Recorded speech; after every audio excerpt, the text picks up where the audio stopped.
Welcome back, Descendants. Today we have a requested video on our How to Farm series from Sale.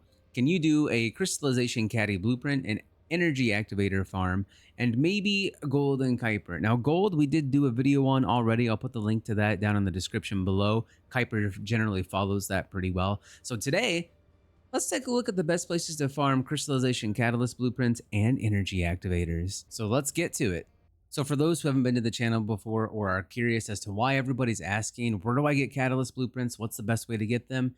Let's do a quick rundown. We'll show you real fast. In your Descendant modules, Crystallization Catalysts allow you to assign these different symbols onto a mod slot. And when you assign that symbol to a mod slot, if you equip a mod that matches the symbol, it halves the cost of that mod. So what does that do for you? It allows you to fit more mods on your Descendant with less capacity so that you can have more power to take on stronger threats in the game. You'll see the module capacity here is 85 out of 85, and most of these mods here are cut in half for their cost, and that's what Crystallization Catalysts do. So let's figure out where we can get them. All right, so now that we got that out of the way, here's the library. You guys are probably more than familiar with that. Let's talk about where we can get Crystallization Catalyst blueprints so we can craft those catalysts. So under core materials, you're going to come over here and search for crystallization.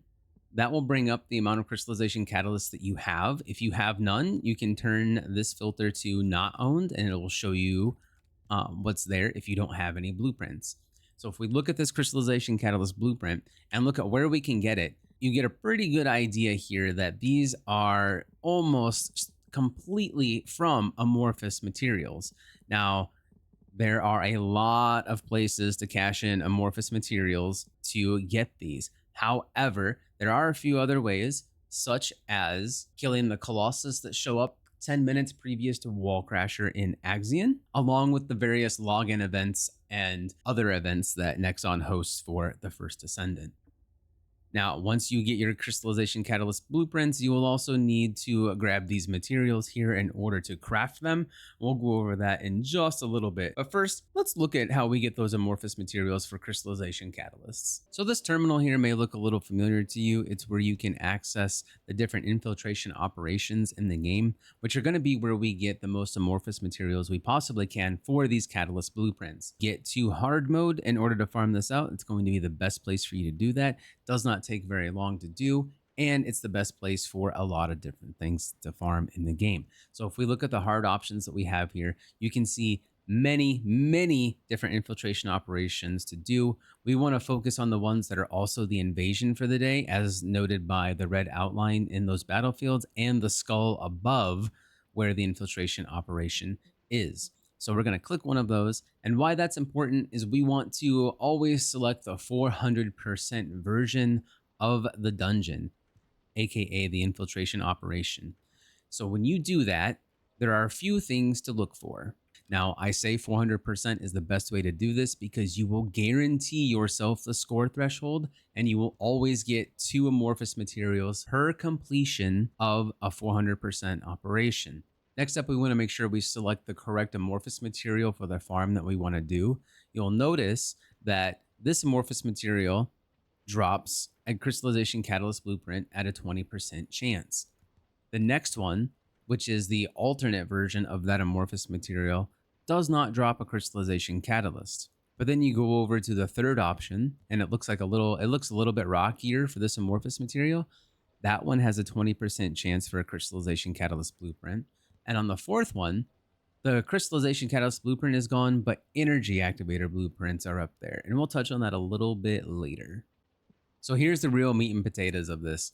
On option 1 and option 3 here, you'll see they both have a Crystallization Catalyst blueprint at a 20% chance of acquisition from this amorphous material. The only difference is how you open these amorphous materials. Now, this amorphous material here, 96 and its variant 97, are both opened at a Colossus. They will always have this sort of smoother cube-like look to them if they're opened at a Colossus. And this used to be the best way to open these amorphous materials for Crystallization Catalyst blueprints, but not anymore. The best way now is to go to the first option that has kind of the rocky pop rocks looking amorphous material there that has the crystallization catalyst blueprint at a 20% chance. And if you hit the linked reconstruction device info, you'll see that these are open at void fusion reactors.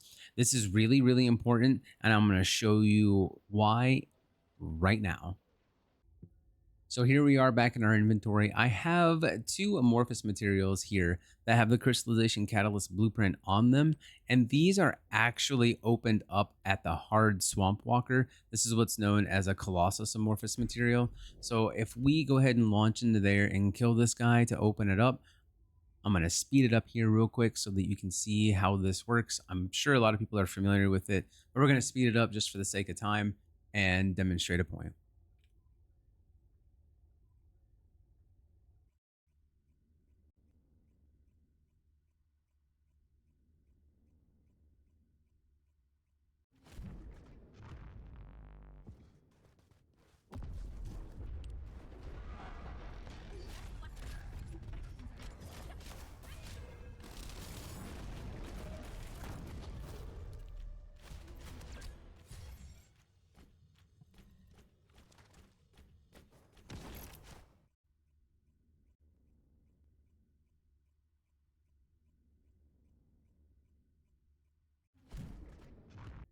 Now you can see that took not long to kill the Swamp Walker, but with all the load times and the wait at the beginning of the fight, it can add up when you're trying to cash in hundreds of these at a time. So, spoiler alert, you see I have hundreds of these Rocky Road like pop rocks looking amorphous materials here. We're going to look at a different one. This one is from a Void Fusion reactor, and we're going to go open this one here real quick. And this is in the Agna Desert Mirage Stone. So let's open Agna Desert, come over here to Mirage Stone, and this is the Void Fusion Reactor that we're going to open it at. You can see on the tooltips, it actually is really nice, and it shows us the amorphous materials that we have for that reactor. So again, I'm going to speed this up just for time's sake, and we'll get right to it.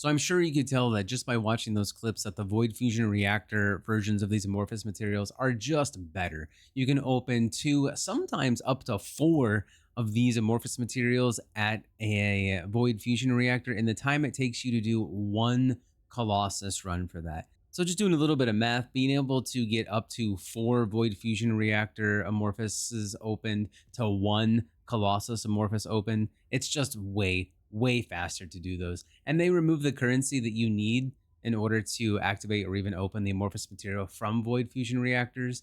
So long story short, always choose the Void Fusion reactor amorphous materials from the 400% that we have available.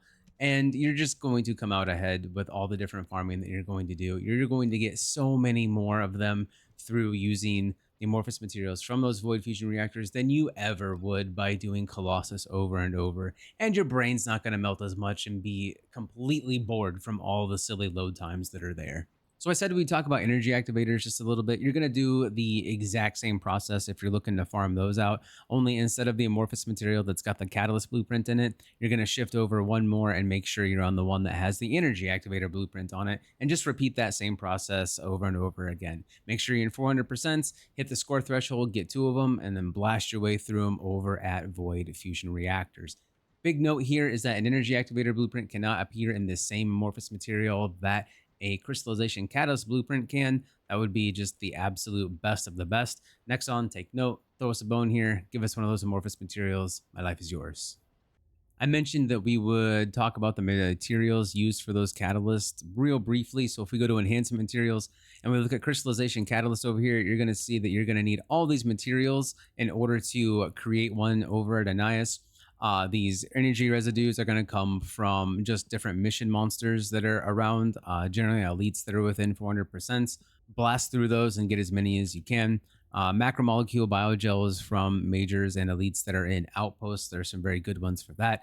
There's also the mixed energy residue, which is available through encrypted vaults. Agna Desert specifically has quite a few good farms for those, and they've made vaults so much easier to see on the map. And now Nell can do the same thing that Enzo can, and opening them is much easier. And everybody's got Nell, so go do that. And last but not least is the most notorious of them all, the advanced neural circuits, the blue brains, the blue head meat. These suckers are in White Knight Gulch. We've got a really great video on how to farm these. I'll put the link to that in the description below so you can get a whole bunch of them in a really, really short time. And then, of course, you're going to need the blueprints, which we just talked about how to get. Now, if you want to get a little bit of these in every single run by doing one single activity, you can head over to Void Vessel. And doing Void Vessel will get you a little bit of those materials through every run that you complete. It also gives you these decryption keys, and if you open the resource boxes that are scattered throughout the Void Vessel, you want to open the large ones that have the green light on them. They have a chance at giving you a full crystallization catalyst blueprint worth of these materials. So that is something that you can definitely do. And when you complete the Void Vessel, if you use a key on the box at the end, you do have a chance of getting a resource box that has even more of these materials in them. So it's kind of an all-in-one shot to get a bunch of these at once. If that's your fancy and you need support coins as well, hop in there, get it done. And there you go, Sale. Thanks for the idea. That's the best way for you to get out there and farm those catalyst blueprints in the most effective and efficient way possible. And that's also why they're so sought after for extra Descendant power. If you ever want to see us farm this stuff out live, you can catch us over on Twitch every weeknight from 6 to 10. We've also got what I feel is one of the best communities in TFD over on Discord. The links to all that will be down in the description below. And you know the drill, Descendants. Until the next one, 0 out.